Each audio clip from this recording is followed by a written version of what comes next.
sprawl. Well, I'm not saying they haven't cut down trees, but there's a lot more trees than there were. And the forests are far more dense than they used to be because we had fire prevention. So there's simply more trees, maybe not more acreage, but far more trees. And we'll get to that. Trees are the major source of water vapor over the land. Oceans are the major source over the oceans. Okay?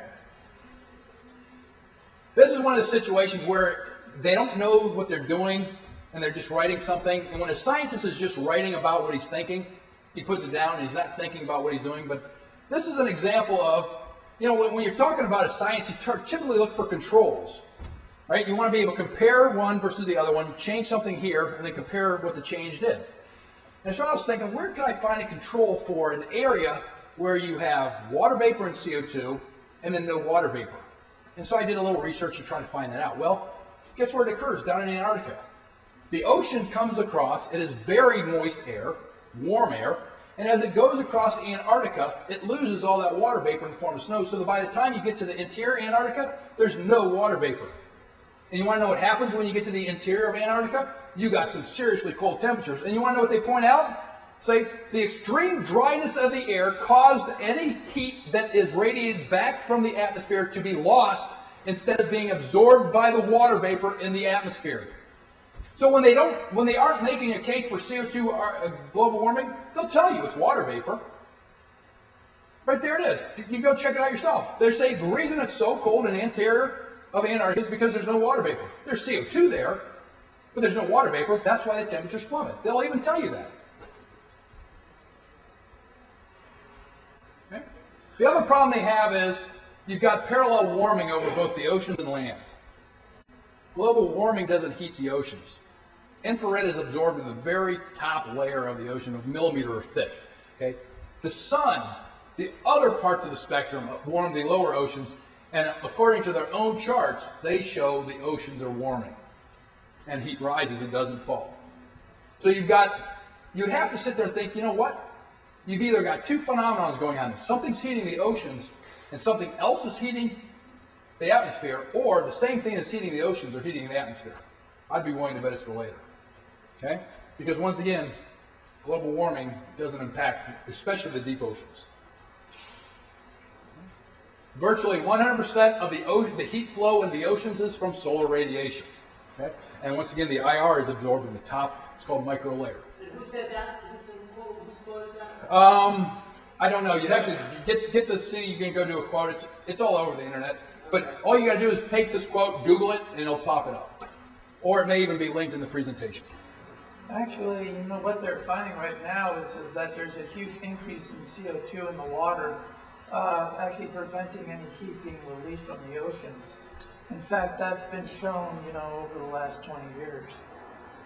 CO2 is being trapped in the oceans. In fact, they've been charting that with the rising dead zones throughout the northern hemisphere.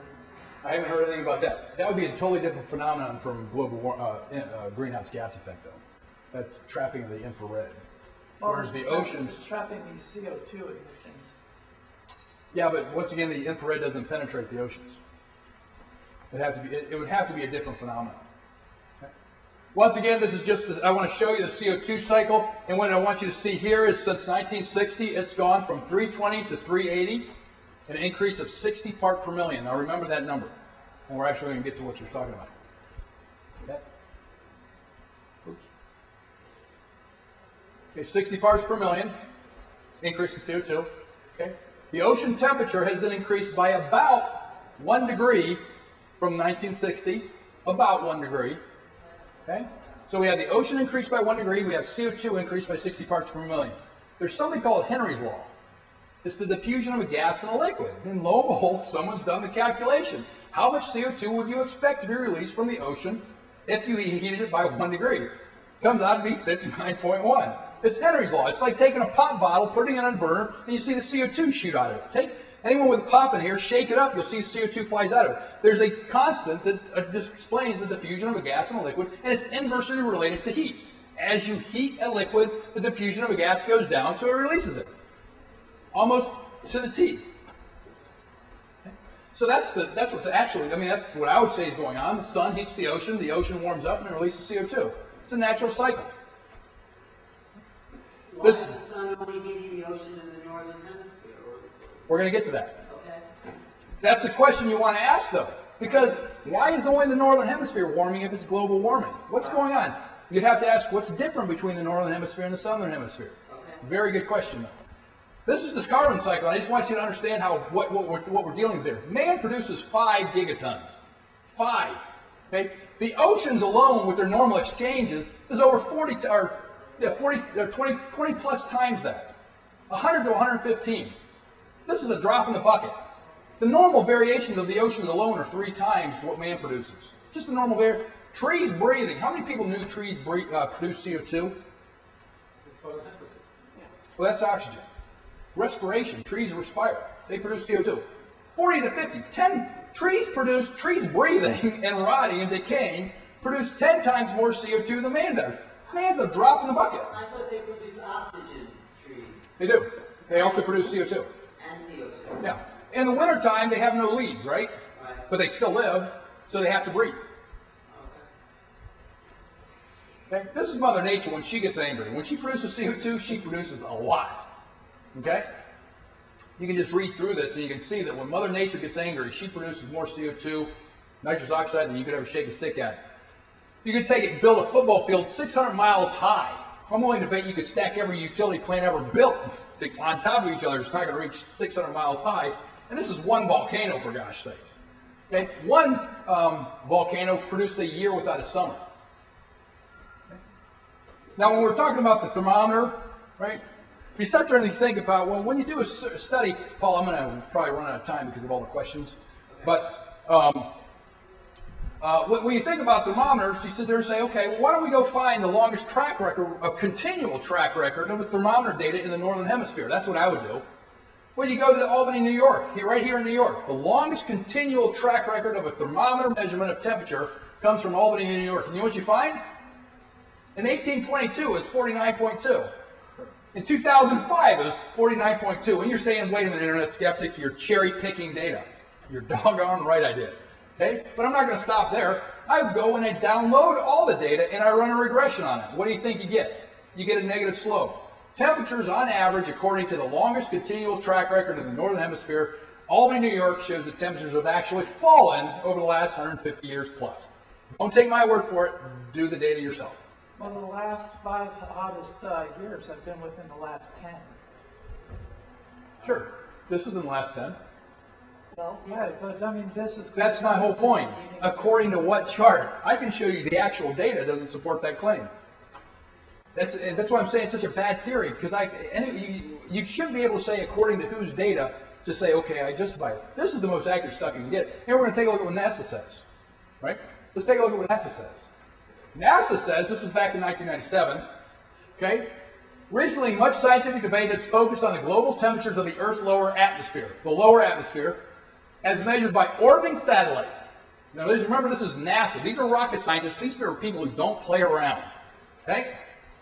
And they're not going to use ice cores and coral rings to get their temperature measurements. They go bring out the satellites, okay? And while these data are exceedingly precise, verified by multiple satellite observations, they go back and double, triple, quadruple check their data, and balloon measurements taken in situ, they reveal no discernible warming trend in the Earth's lower atmosphere over the last 18 plus years. Now remember that one chart I showed you showed cooling between 1940 and 1980. Going back 18 plus years here, that shows you that you've had no warming since 1940, according to NASA's in their own charts, that other chart that I showed you. So if you combine those two, you haven't had the warmest periods. Okay? It all depends on who you're talking to. NASA disagrees. This is what they're talking about. You have 3 different measurements. You've got balloon, you got satellite, and you got ground measurements. Ground measurements are impacted by the urban effect. Okay? Cities and roads trap heat. Well, sure enough, if you do measurements that way, if you take a temperature measurement on a hot roof, tar roof, or off a highway, it's hot. Okay? Satellites don't show it. So out of the 3 measurements, if you have 3 measurements, 3 ways to measure temperature, 2 of them confirm and 1 doesn't, wouldn't a normal scientist go with the 2 confirming measurements instead of the 1 that's non-confirmed? But they don't. In order to make their case, they go with the non-confirmed measurement. And the one that is known to be impacted by the urban effect. Okay? This Does everyone know what a global warming potential is? Global warming potential is when they create these models, they assign something called a global warming potential. And it shows you how significant or how much heat is trapped by a greenhouse gas relative to carbon dioxide. So carbon dioxide is 1, and all other greenhouse gases are measured relative to it. Okay? You want to have some fun? Try to find out what the global warming potential of water vapor is. If I was going to have a model and I had a factor that is key to my model, wouldn't I want to assign a global warming potential to water vapor? It doesn't exist. More importantly, part of this model has what's called a residency life in it. Okay? It's how long the greenhouse gas has been in the atmosphere is important. Now, one second. About the little ice age, I was just wondering what causes those cycles? What caused that particular ice age in the 1700s? Okay, another thing with good science is when you take a look at an observation today, you look at what caused the observation in the past. Well, if you look back at what do they blame all periods of ice ages and warming periods of in the past? The sun, right? They go back and they'll show you the sunspots were really vacant during the little ice age, and they'll map them out and say, ice age, no sun. Ice age, no sun. Okay? We get to the same period today we're coming out of the little ice age, but this is the first time they look back on 600 years of history and they say, the sun caused all cycles in the past, man's causing it today.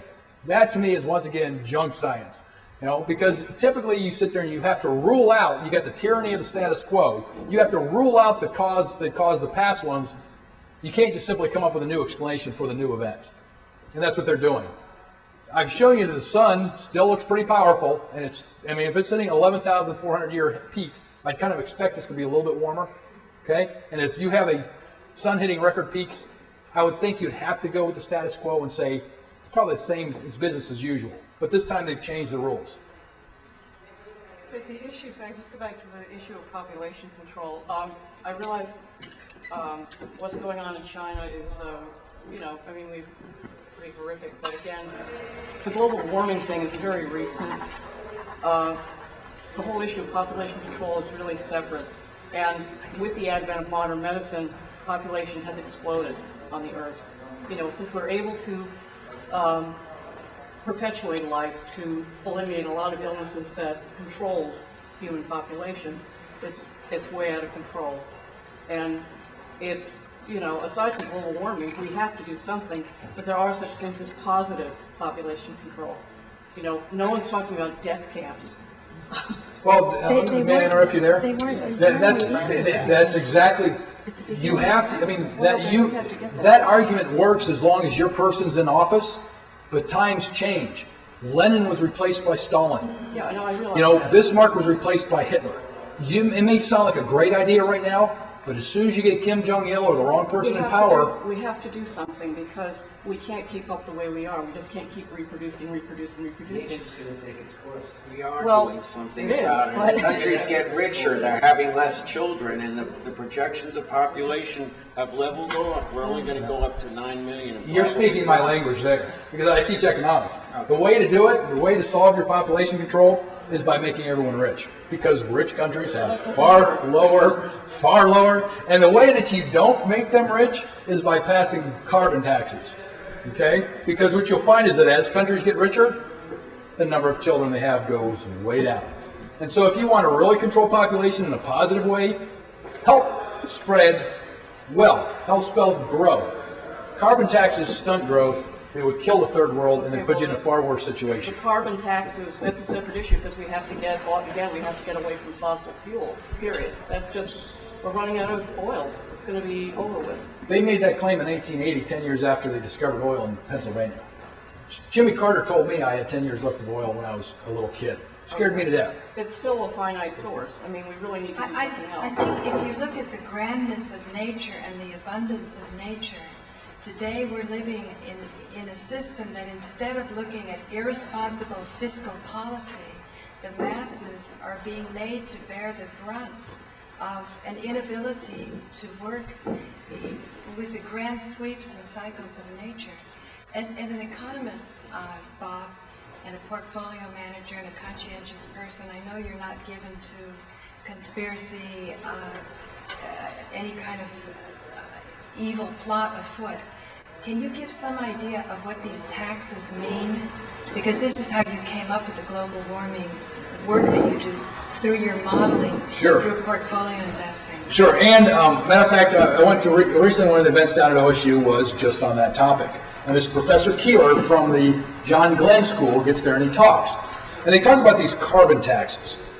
And the way he described it, which I thought was very bizarre, is because if you want to have a carbon tax, you typically think of a tax as a punishment, not as an incentive. But yet they describe a tax as an incentive. That was the first problem I had with what he was doing. But what he said was he was going to have the government issue carbon taxes where corporations would have to buy carbon credits from them. So the government would get the money to do whatever they want with it, very much like the cigarette tax. You know, they simply, instead of stamping out tobacco, what did they do? They just simply taxed and they got the money, or they sued them and got the money, and they keep producing cigarettes. Well, that's what they want to do with this carbon tax. The problem is the government's going to issue these things and the government's going to get the money.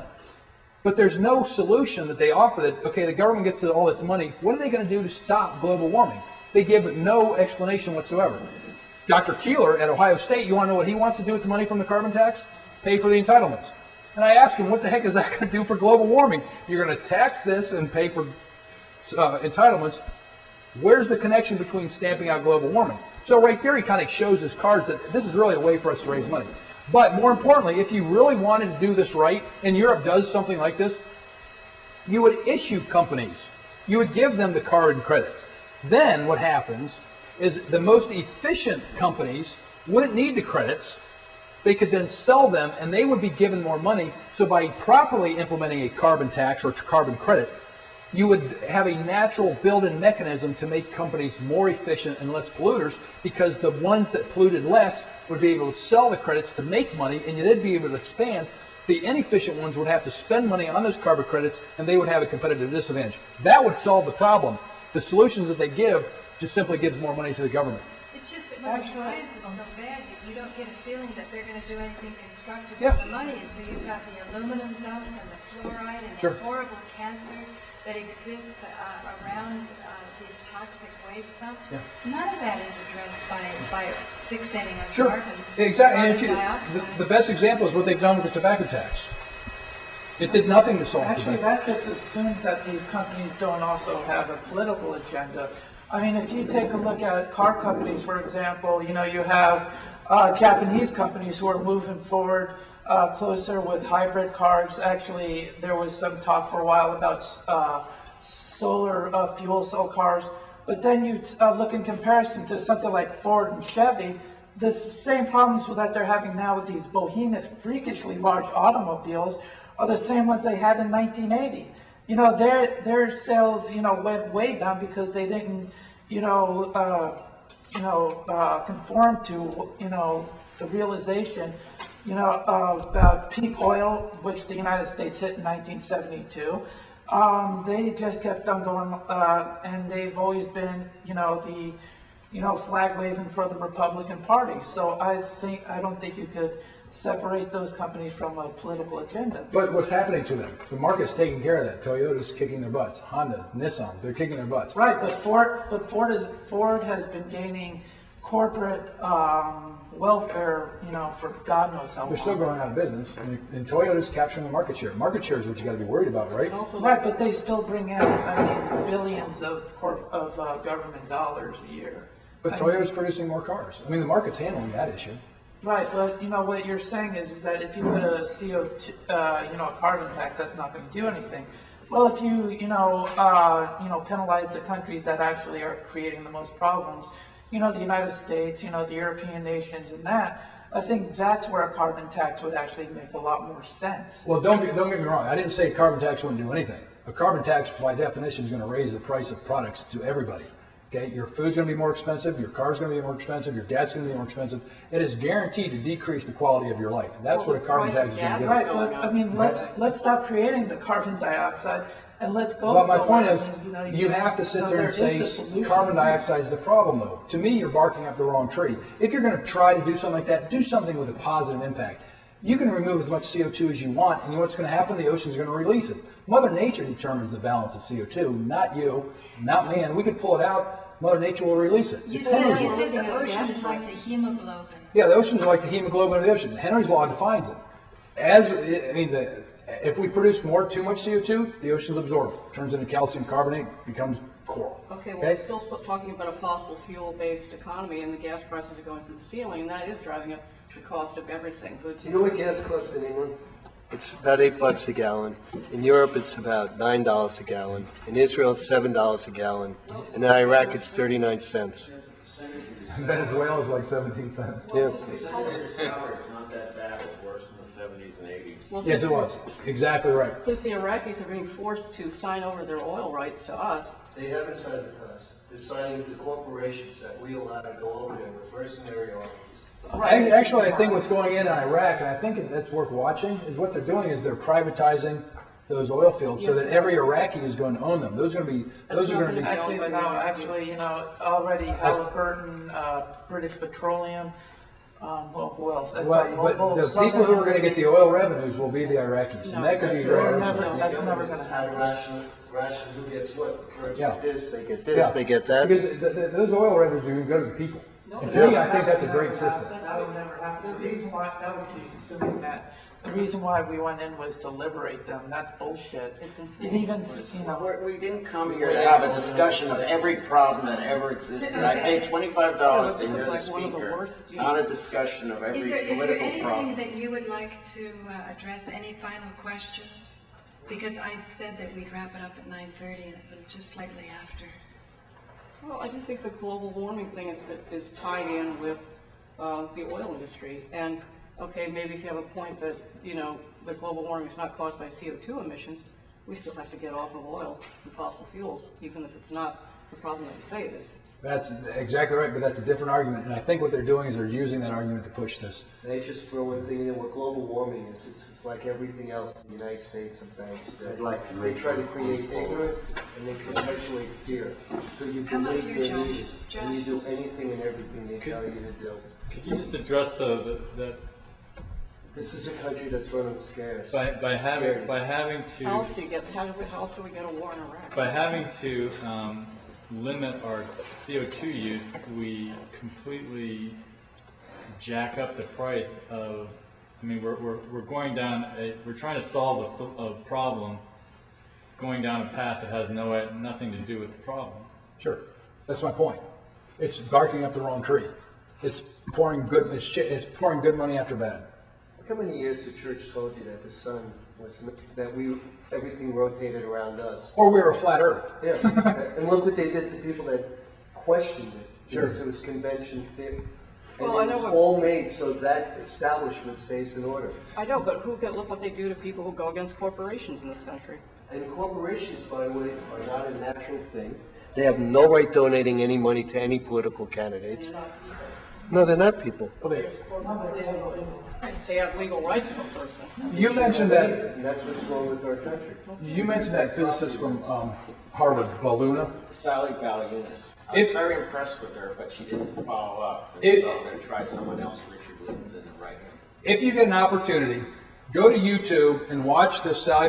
I can't pronounce her name. Valunas. She has a video out there. She's doing a presentation with Michael Crichton. But go listen to her speak. She talks about the weather scares of the Little Ice Age. She talks about the witch hunts, and she tells a great story about. She goes back and she finds a weather cooker supporter and a weather cooker skeptic. And back in the Little Ice Age, guess what they did to the weather cooker skeptic? They cooked him. Literally, if you disagreed with the conventional wisdom back then, they literally burned the guy to death. But that's the herd mentality. That's my biggest concern. Yeah. I was so hoping that this could start off something where we get into the grief work so we can find our power that exists beyond social need to get rid of myth Sky and God. social. Excuse me? Get rid of Sky God and watch what happens. I don't know what Sky God is. Sky God is the God that looks over us and decides whether or not we've been naughty or nice. Oh, right. And we sit here and we beg for forgiveness. But When that- most of us are parents, But you that- would never want your children to sit and bow down to you and kiss your tush and say how bad I've been and forgive me. You would never tell your child not to eat for a day so you could forgive him. Right. Until you get rid of that control, which must be genetically inherited. No, It no. will never happen. But I can't emphasize what he's saying on YouTube. He sent me the link, and it's a Harvard professor, right, that lady? She's certainly got... Solar So she said the hail was this... The views are skeptical of global warming. The press doesn't want to Sure. bring up the fact. They always say there's not enough physicists. Yeah. Because she doesn't take the hard left view. Yeah. She won't get covered. It's real easy if you just simply don't look for the answers. Well, the media is not in the hands of the left. I mean, that's absurd. It's, The you know, media is corporately controlled, and that's the problem with our freest nation in the world. We've allowed the corporations to buy up all the media. But I want to thank all of you for coming tonight, you know, and for creating an alternative to the media, because this is a beginning that we can sit together in a group and start to share some ideas.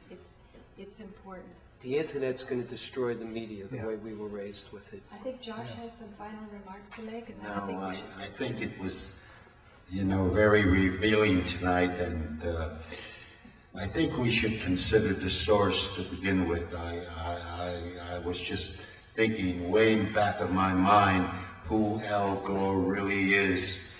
And Al Gore actually allowed George Bush and the neocons to steal the election from the entire country. So we should really take a close look at who Al Gore is. He didn't even have the gumption when he had the opportunity to really go down in history for standing up for the rights of our vote and for democracy. He failed totally. And now, just because he needs some extra income, I think we should tell him to go to hell, And that's all I have to say about it. And tonight, a lot of revealing and important points have come forth. And even though we may not have agreed with all of them, they certainly have opened up our minds and have given us the desire to go further, do more research, and come up with what the facts are. But global warming has always been a question deep in my mind, and also, as a lot of people say, this world has been here a long time, and they're convinced that it's going to be here a much longer time. And we shouldn't believe all these theories that tell us it's going to go down to 2. We have to use our intelligence and do the proper research. Thank you. Yeah, thank you very much, everybody.